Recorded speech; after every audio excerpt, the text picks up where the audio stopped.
Thank you very much. It's great to be here. My name is Brady Walkinshaw, State Representative, 43rd Legislative District. So here in the 34th, I already see that you all are a little classier than we are in the 43rd. You have tablecloths, linens. We sit in. I'm going to bring this back to the 43rd. So I wanted to open up with a serious comment. I wanted to open up by responding to what I think is an incredibly important point that Councilmember Joe McDermott brought up. And he asked us as candidates to take money out of this election by thinking about not accepting independent expenditures. So back in 2012, when Elizabeth Warren and Scott Brown ran against each other for the U.S. Senate in Massachusetts, they took a pledge. They took a pledge with each other that said, we are not going to accept independent expenditures in this campaign. We're going to discourage them. We're not going to take corporate PAC contributions. We're going to discourage those as well. And they signed a People's Pledge between the two of them. And the U.S. Senate race in Massachusetts in 2012 cost 20 times less than U.S. Senate races around the country that were comparative. So I'm there. I appreciate the council member's challenge. When I started this race back in December, I said I wouldn't take corporate PACs. So I think we should sign a People's Pledge in this campaign. I think we should try to take money out of politics. And I think we should model that right here in the 7th Congressional District, because if we can't do it here, then where's it going to happen? So I think we ought to sign that. Joe, I'm with you. Let's sign that pledge.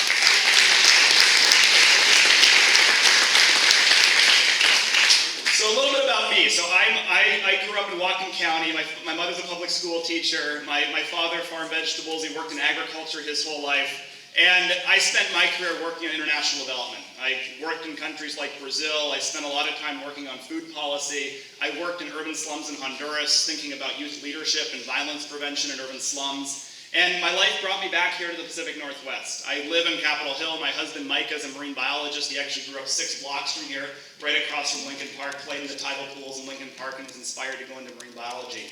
And what I bring to this campaign is a real belief that if things are going to get better in this country, they're going to get better because of regions like ours stepping up and showing the way. And that happens in 3 ways. I'm going to just share 3 ways that I think that happens.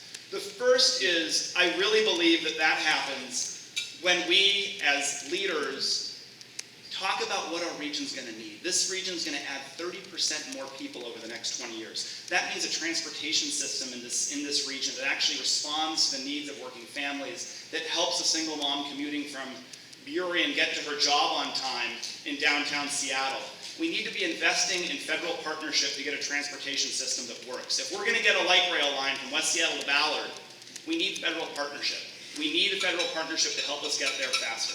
So one is that. I'm running out of time. So the second, I spent too much time agreeing with the council member. So the second point I'm going to make is you need to stand for the values of this district. This district has been at the forefront of so many issues. On foreign policy, I think we need to start talking about in this campaign. I spent a lot of time working in the Middle East. I really believe that in this campaign, we need to really carry on the legacy that Jim McDermott had on foreign policy. We should have someone fighting that we don't go to war unless there's the very highest threshold. Thank you. In my closing, my parents were very involved in the sanctuary movement when I was growing up in the 1980s, and were harboring people fleeing El Salvador, Reagan's wars in El Salvador, seeking political asylum in Canada. And that really shaped my views about pacifism. The last piece I'll say, second is our values. The last piece I'll say is that this region can lead the way. We're modeling sorts of innovation that are only happening here, and we need an advocate that can take those and seize on those and drive those federally. So that's what I'm here to do. I have a record of passing legislation in the state legislature: mental health, housing, homelessness, chemical dependency. Those have been my issues, and I'll fight for you in Congress. Thank you. Thank you. I think we'll have to limit to one question because you went over time. Would you mind standing and telling us your name? Yes, and I'll leave it turn this way. So my name is Ta, and I want to say on behalf of LGBT allyship, the folks who are down there toilet papering the doors, and thank you for your transgender help. Oh my gosh, thank you all. So anyways, that's not the question. You seem like a candidate to answer this because you spoke to the violence work that you did in El Salvador. Is that it? But you also mentioned you live on Capitol Hill. So we have a violence problem here, specifically rape and sexual assault crisis. And while it used to be a big topic, I'd ask you, what have you done and what would you be able to do if you were elected to Congress? Great question. So just on issues we've been facing over the last month, I mean, spending time over the last month in the community in Capitol Hill and spending time with last weekend I was with 50 people from the trans community talking about the gender-neutral bathroom bills. There was so much palpable fear in those rooms that I haven't felt since we were talking, when I was in rooms with people talking about just this. We were thinking about non-discrimination acts, the bills that we passed here in Washington State in 2006. I hadn't felt that in a very long time. So it was great. I mean, it really felt like the community coming together, and it was a huge success today in blocking that legislation in Olympia.